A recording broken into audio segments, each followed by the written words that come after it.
So I watched Pet Sematary Bloodline, even though a lot of people said you can just skip this movie, but I watched it anyways. Was it good? Well, here's my review on it. So let's start off with everything I liked about the movie. And for starters, I really like what they added into this movie to make it different.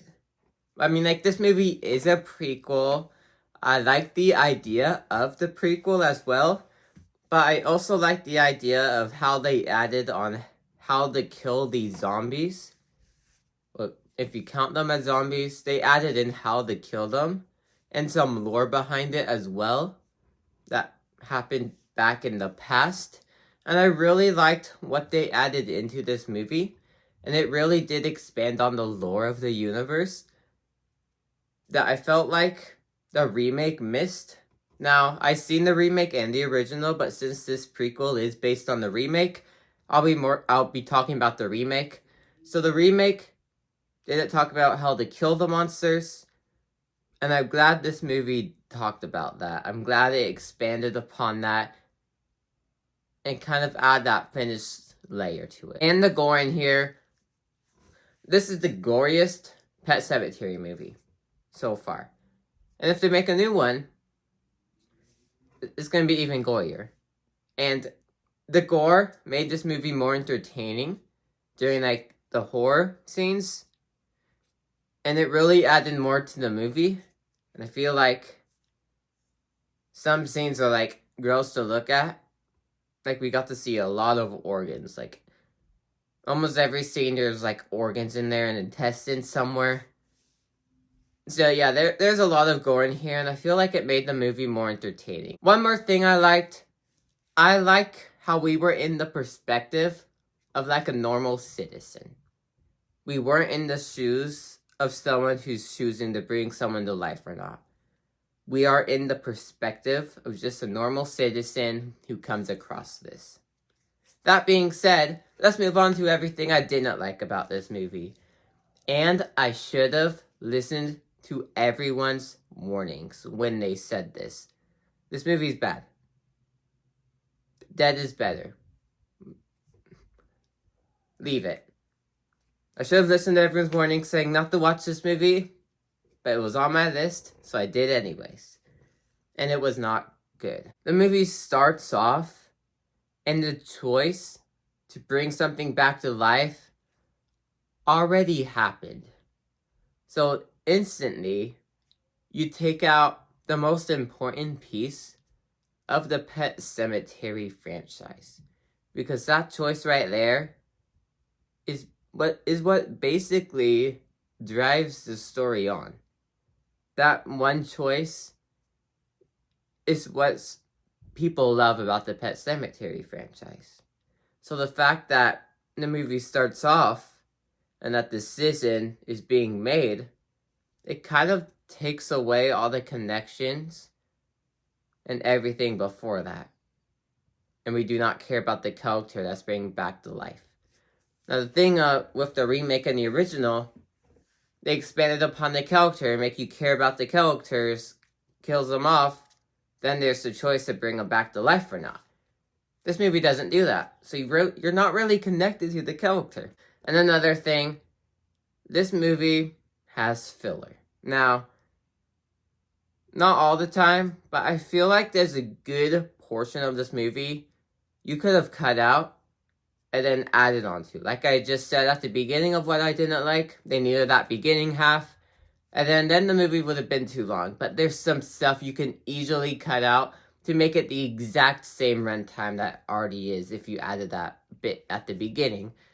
There's a lot of filler in here. I found myself not caring about these characters at all either. There's a couple of good ones, but I did not really care about these characters at all in here. Another thing, this prequel, it is a prequel, kind of adds some plot holes in the original film as well. And if you haven't seen the movie, I'm not really gonna spoil anything, even though there's no reason to check it out. Don't follow the same mistake I did. But they talked about how to defeat the people. I feel like that's something not the original movies. Like, I feel like that's something the old man from the original movie and the remake should have told him. Just in case. But he didn't. And I feel like that's a plot hole right there. Because if you're going to do this, and you still know the cat's evil afterwards, why not tell them how to defeat the cat? You just, like, leave it silent. And it really would have helped with his kids as well. So I just feel like that's a plot hole right there. Why didn't he explain that? But yeah, it's a prequel. Of course, it's going to add plot holes. Now, there's some good tension bits in here, but I found myself most of the time when there was a jump scare, well, supposedly jump scare, it like wanted you to jump at that moment, but I didn't. I've like watched it, like there's this one moment at the end that's like the final jump scare. A truck flies by when the character's talking, but I realized that was a jump scare after it happened, and I didn't even jump to it.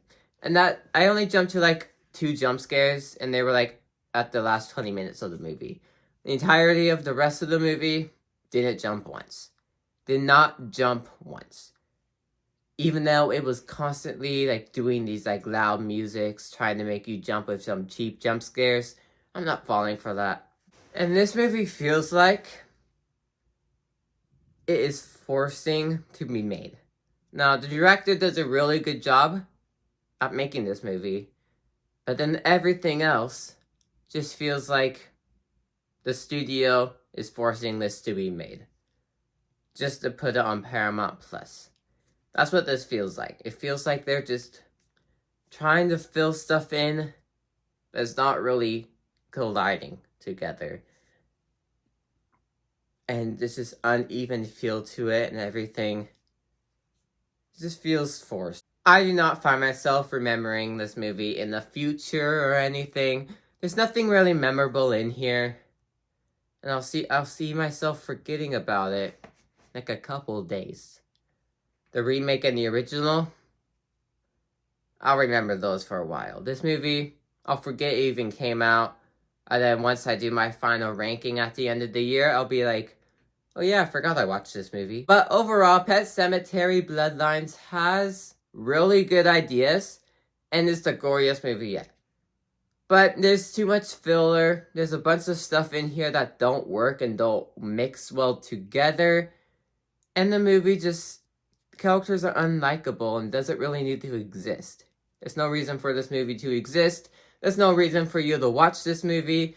I, of course, do not recommend this movie. It's not the worst movie I've seen this year, but unless if I watch worse, this movie will probably be in the 10 to 8 range in my bottom 10 for 2023 movies at the end of the year.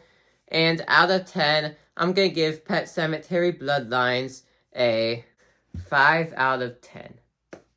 Make sure you guys like and subscribe, comment down below your thoughts, follow my letterbox called A Color Man Movie, and I will see you guys all next time. Goodbye.